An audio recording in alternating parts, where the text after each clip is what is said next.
नमस्कार दोस्तों। इस वीडियो में हम गुप्त साम्राज्य से संबंधित महत्वपूर्ण प्रश्नों को करवाने वाले हैं, जिनमें लगभग 25 से अधिक प्रश्नों को करवाया जाएगा। इन प्रश्नों का लगभग सभी प्रतियोगी परीक्षा में आने की पूर्ण संभावना है, तो ज़रूर से ज़रूर इस वीडियो को देखें। आइए चलते हैं टॉपिक पे।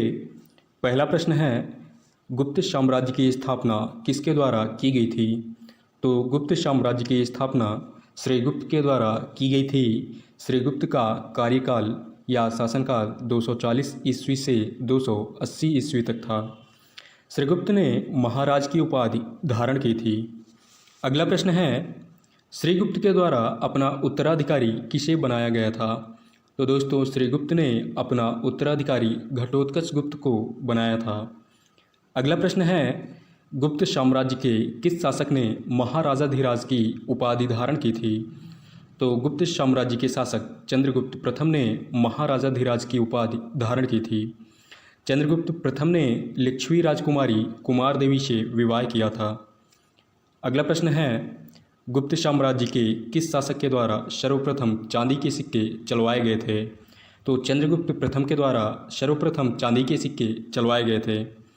अगला प्रश्न है, चंद्रगुप्त प्रथम के पुत्र का क्या नाम था? तो इनके पुत्र का नाम समुद्रगुप्त था, जिनका कार्यकाल 335 से 380 ईस्वी तक था। समुद्रगुप्त के दरबार में उपस्थित कवि हरिसेन थे। अगला प्रश्न है, बुद्ध का मंदिर बनवाने हेतु अनुमति प्राप्त करने के लिए समुद्रगुप्त के पास दूत किसके द्वारा भेजा गया था?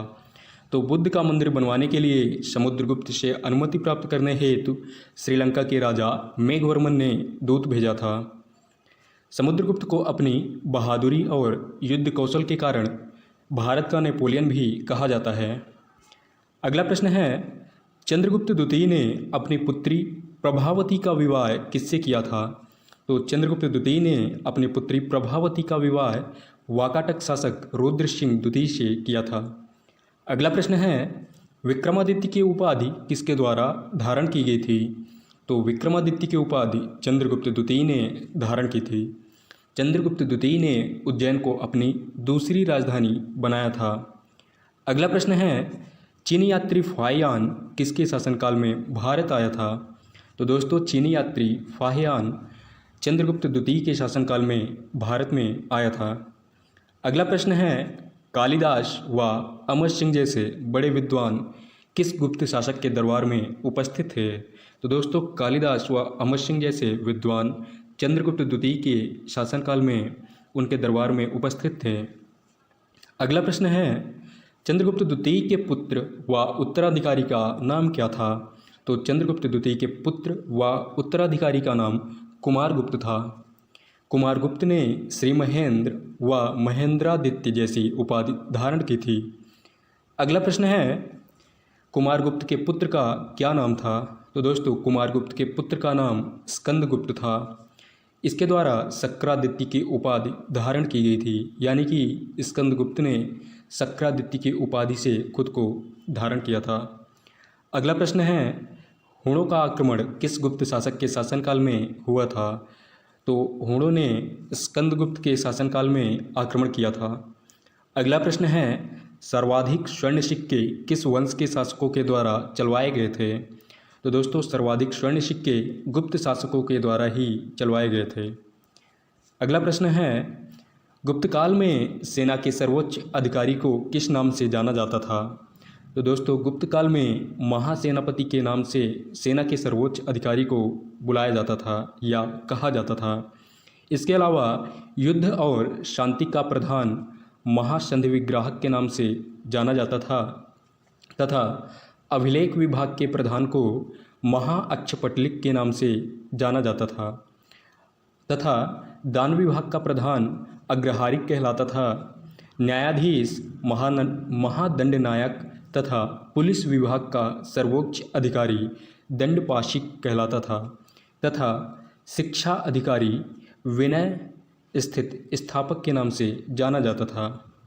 अगला प्रश्न है, किस वंश में पत्नी का पति की चिता में सती होने का प्रथम साक्ष्य प्राप्त हुआ है? तो गुप्त वंश में ही पति की चिता में सती होने का प्रथम साक्ष्य प्राप्त हुआ है। अगला प्रश्न है, नालंदा विश्वविद्यालय की स्थापना किसके द्वारा करवाई गई थी? तो दोस्तों नालंदा विश्वविद्यालय की स्थापना कुमारगुप्त के द्वारा करवाई गई थी। अगला प्रश्न है, प्राचीन भारत का स्वर्ण युग किस काल को कहा जाता है? तो प्राचीन भारत का स्वर्ण युग गुप्त काल को कहा जाता है। अगला प्रश्न है, कला और साहित्य में रुचि रखने वाले गुप्त काल के सम्राट कौन से थे? तो कला और साहित्य में रुचि रखने वाले गुप्त काल के सम्राट समुद्रगुप्त तथा चंद्रगुप्त द्वितीय थे। अगला प्रश्न है, गुप्त काल के किस शासक को सिक्कों पर वीणा बजाते हुए दिखाया गया है? तो गुप्त काल के शासक समुद्रगुप्त को सिक्कों पर वीणा बजाते हुए दिखाया गया है। अगला प्रश्न है, गुप्त काल में आयुर्वेद के प्रथम आचार्य व प्रवर्तक के रूप में किसे जाना जाता है? तो दोस्तों गुप्त काल में आयुर्वेद के प्रथम आचार्य व प्रवर्तक के रूप में धन्वंतरि को जाना जाता है। इनके द्वारा लिखे गए ग्रंथ का नाम धन्वंतरि संहिता है। अगला प्रश्न है, मालविकाग्निमित्रम एवं अभिज्ञान शाकुंतलम किसकी रचना है? तो मालविकाग्निमित्रम एवं अभिज्ञान शाकुंतलम कालिदास जी की रचना है।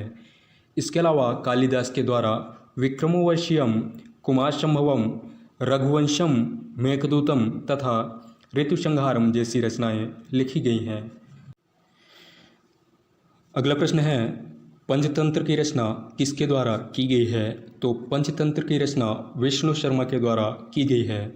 इसके अलावा कुछ और रचनाएं हैं जैसे मृच्छकटिकम शूद्रक के द्वारा लिखी गई है, चरक संहिता चरक के द्वारा, चारुदत्तम भास के द्वारा तथा मुद्रा राक्षस विशाख दत्त के द्वारा की गई है। अगला प्रश्न है, आर्यभट्टियम के रचयिता कौन थे? तो आर्यभट्टियम के रचयिता आर्यभट्ट थे। आर्यभट्ट पाटलिपुत्र के निवासी थे। आर्यभट्ट को गुप्त काल का सबसे महान वैज्ञानिक, गणितज्ञ व ज्योतिषी माना जाता है। अगला प्रश्न है, शून्य के सिद्धांत व दशमलव प्रणाली के सिद्धांत का श्रेय किस काल को दिया जाता है? तो दोस्तों शून्य के सिद्धांत व दशमलव प्रणाली के सिद्धांत का श्रेय गुप्त काल को ही दिया जाता है। अगला प्रश्न है, दिल्ली में स्थित मेहरौली स्तंभ का निर्माण किस शासनकाल में किया गया था? तो दोस्तों दिल्ली में स्थित मेहरौली स्तंभ का निर्माण गुप्त काल में ही किया गया था। इस स्तंभ की खास बात यह है कि इसका निर्माण ईसा की 4वीं सदी में किया गया था, परंतु आज के वर्तमान समय में भी इसे जंग स्पर्श नहीं कर पाई है। दोस्तों इस वीडियो में इतना ही। वीडियो पसंद आ रही है तो लाइक करें, शेयर करें और सब्सक्राइब करें। धन्यवाद।